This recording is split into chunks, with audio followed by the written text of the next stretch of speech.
There's a new movie out, and it's reviving an age-old controversy, and it's bashing the bard. It portrays William Shakespeare as a fraud who really did not write all those incredible plays and sonnets. So who did? Well, CBS News correspondent Seth Doane takes a look.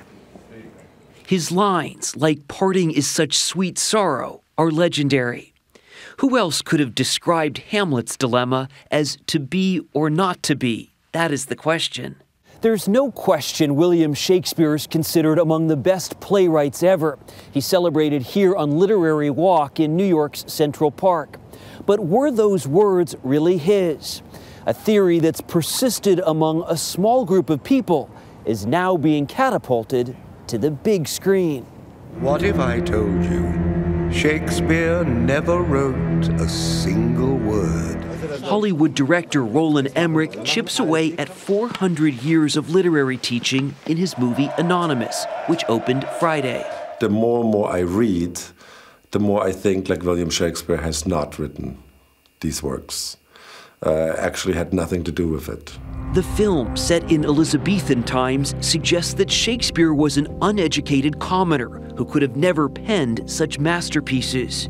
Instead, the movie accepts a century-old theory that the real writer was the 17th Earl of Oxford, arguing that in those days, writing plays wasn't considered worthy of royalty, so Shakespeare was simply a stand-in.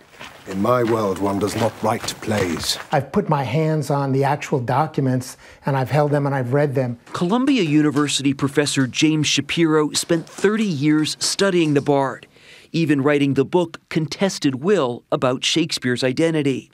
He's mystified that so many intelligent people, even some Supreme Court justices, could doubt Shakespeare's legitimacy. We're an America that loves conspiracy theory. We love to think that there's a mystery when the facts, as we have them, are far more extraordinary. Shapiro says the film does not present any evidence. Only Will Shakespeare can pump the life into Romeo's veins. But there's no doubt it does spark conversation. Seth Doane, CBS News, New York.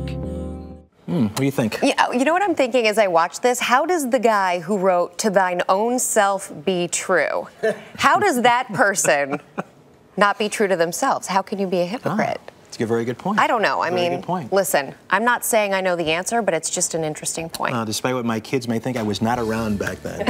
But I think Shakespeare is the real deal. How's that?